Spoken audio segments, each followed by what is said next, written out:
ओम शांति दोस्तों कारक की चौथी सीरीज़ में आपके लिए लेकर आई हूँ। अब मैं शुरू करती हूँ। तो शुरू करते हैं।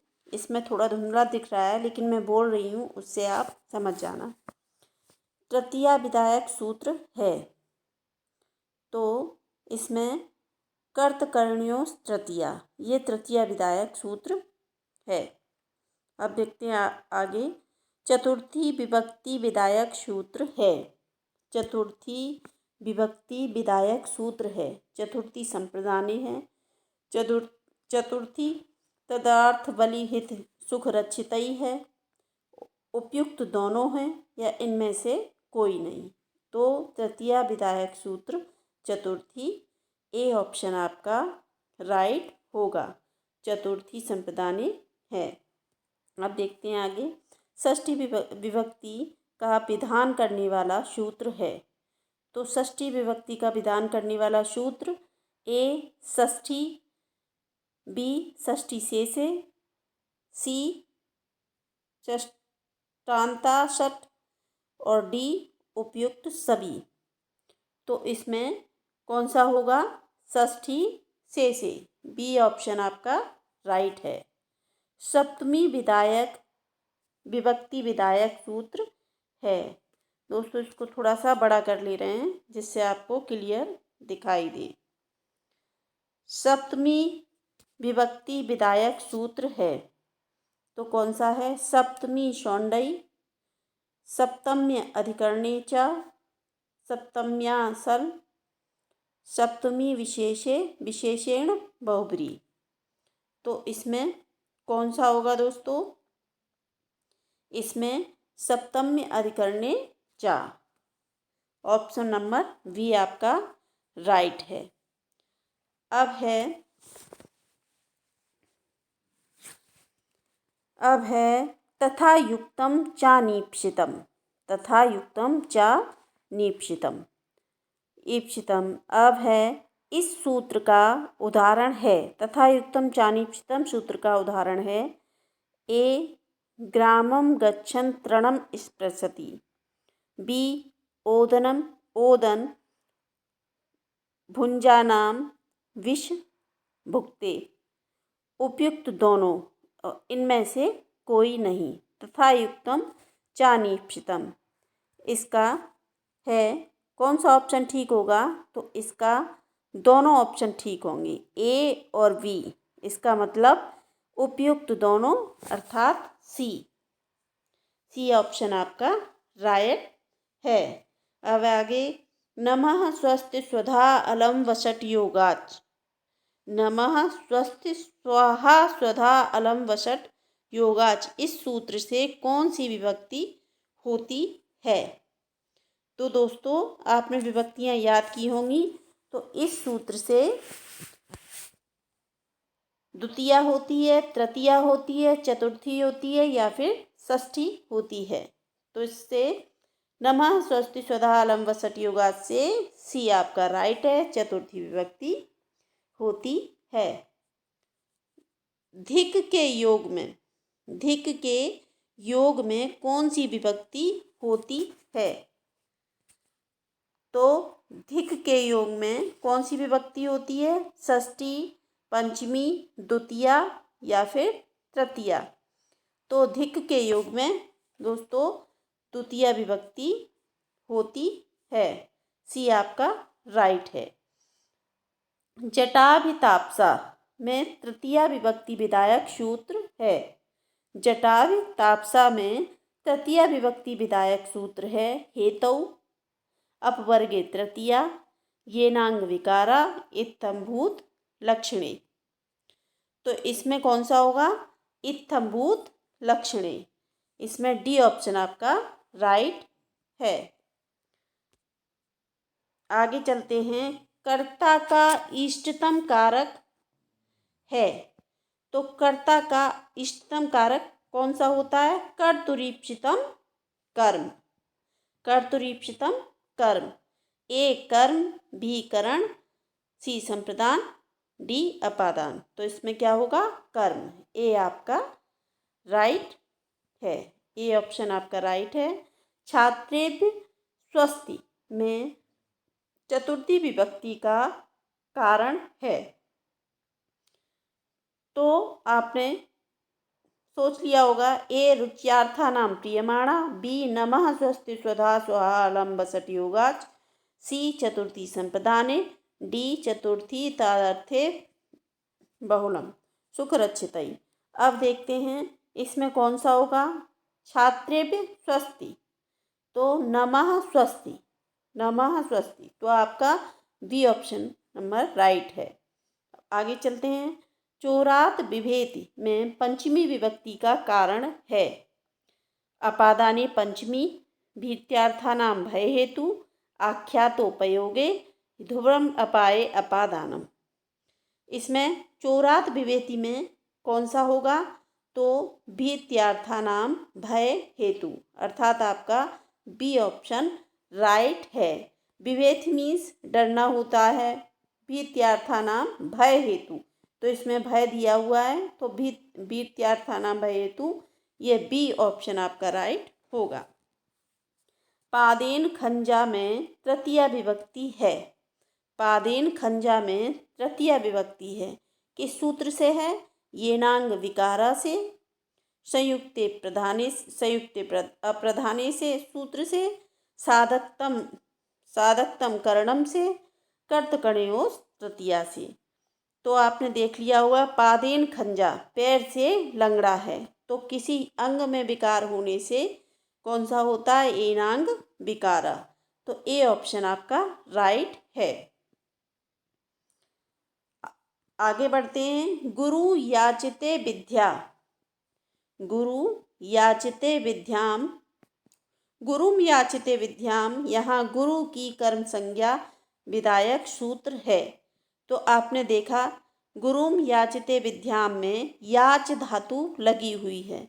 याच धातु द्विकर्मक धातुओं में प्रयोग की जाती है। इसके दो कर्म हैं, तो इसमें याच धातु होने से, द्विकर्मक होने से अकथित चा सूत्र आपका ए ऑप्शन राइट होगा। आपका ए ऑप्शन राइट होगा। अब चलिए आगे बढ़ते हैं।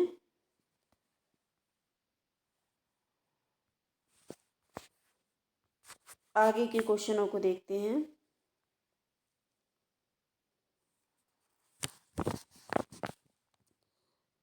स्प्रह के योग में विभक्ति होती है। स्प्रह के योग में विभक्ति होती है। तो स्प्रह के योग में विभक्ति कौन सी होती है? द्वितीया होती है, तृतीया होती है, चतुर्थी होती है, पंचमी होती है। कौन सी होती है? स्प्रह के योग में कौन सी होती है? तो स्प्रह के योग में चतुर्थी विभक्ति होती है। अब देखते हैं। यस्य च भावेन भाव लक्षणम, यह सूत्र है। करण कारक में है, कर्म कारक में है, अधिकरण कारक में है, अपादान कारक में है। यस्य च भावेन भाव लक्षणम, तो ये आपका अधिकरण कारक में है, तो सी ऑप्शन आपका राइट होगा। सी ऑप्शन आपका राइट होगा। अब देखते हैं। तस्मै गुरु श्री गुरुवे नमः, इस वाक्य में श्री गुरुवे पद में विभक्ति है। द्वितीया, पंचमी, षष्ठी और चतुर्थी। द्वितीया, पंचमी, षष्ठी और चतुर्थी। तो कौन सी होगी? नमः स्वस्ति स्वधा अलम वसट योगाच, तो ये चतुर्थी, ये चतुर्थी सूत्र से है, तो इसमें चतुर्थी विभक्ति होगी। डी ऑप्शन आपका राइट होगा। वित्यार्थानां भय हेतु सूत्र है, तो कर्म कारक है, अपादान कारक है, ये ऊपर कर लेते हैं। कर्म कारक है, अपादान कारक है, करण कारक है या संप्रदान कारक है। तो ये पंचमी विभक्ति का सूत्र है। तो ये कौन सा होगा? अपादान कारक। बी ऑप्शन आपका राइट होगा। बी ऑप्शन आपका राइट होगा। हनुमते नमः, यहाँ हनुमते पद में किस विभक्ति का प्रयोग हुआ है? हनुमते नमः, तो यहाँ वही सूत्र आ जाएगा, नमः स्वस्ति सदा अलम वसति योगात्। तो यहाँ चतुर्थी, तृतीया, पंचमी, सप्तमी किसका हुआ है? तो चतुर्थी विभक्ति आपकी राइट होगी। पृथक विना नाना पदों के योग में विभक्ति है। द्वितीया, चतुर्थी, षष्ठी ए। बी है तृतीया, षष्ठी, सप्तमी। और सी है द्वितीया, तृतीया और पंचमी। और डी है पंचमी, षष्ठी और सप्तमी। तो ये आपका, ये कौन सा नंबर आपका राइट होगा? तो इसमें आप देखिए, इस पृथक विना नाना पदों के योग में कौन सी विभक्ति होती है? तो पृथक विना नाना के योग में सी ऑप्शन आपका राइट होगा, क्योंकि इसमें द्वितीया विभक्ति भी आती है, तृतीया भी आती है और पंचमी भी आती है। सी आपका राइट। दानस्य कर्मणा यम अभिप्रैति स किम स्यात्? स संप्रदानम। दानस्य कर्मणा यम विप्रैति स संप्रदानम। इसमें मैंने पूरा सूत्र बोल दिया। आप देखिए, ए अपादान संज्ञा होती है, बी संप्रदान संज्ञा होती है, करण संज्ञा होती है या फिर कर्म संज्ञा होती है। तो इसमें क्या होगा? इसमें आपका संप्रदान संज्ञा होगी। कर्मणा यम विप्रैति सा संप्रदानम होता है, इसलिए इसमें संप्रदान संज्ञा होगी। बी ऑप्शन आपका राइट है। अब आगे चलते हैं। क्रोध, द्रोह, ईर्ष्या, असूया इन धातु के योग में, क्रोध, द्रोह, ईर्ष्या, असूया इन धातुओं के प्रयोग में जिसके प्रति कोप प्रदर्शित हो उसकी क्या संज्ञा होती है? तो ये उसकी क्या संज्ञा होती है? करण संज्ञा होती है, संप्रदान होती है, अधिकरण होती है या फिर कर्ता होती है? तो उसकी संज्ञा क्या होती है? उसकी संप्रदान संज्ञा होती है। तो बी ऑप्शन आपका राइट है। बी ऑप्शन आपका राइट है। पृथक विना नाना इन पदों के योग में किस विभक्ति का प्रयोग नहीं होता है? किस विभक्ति का आपने ऊपर क्वेश्चन देखा, तो इसमें किसका नहीं होता है? द्वितीया, तृतीया, चतुर्थी, पंचमी। द्वितीया, तृतीया, चतुर्थी और पंचमी। तो इसमें आपने देखा द्वितीया का होता है, तृतीया का भी होता है और पंचमी का भी होता है। बचा कौन? चतुर्थी। तो चतुर्थी इसमें पूछा गया कि नहीं होता है, तो चतुर्थी का नहीं होता, इसलिए सी आपका राइट है। दूर एवं आंतरिक समीप अर्थ वाले शब्दों से कौन सी विभक्ति नहीं होती है? कौन सी विभक्ति नहीं होती है? ये क्वेश्चन आप ड्रॉप कर दें। अब देखते हैं आगे। नटस्था गाथाम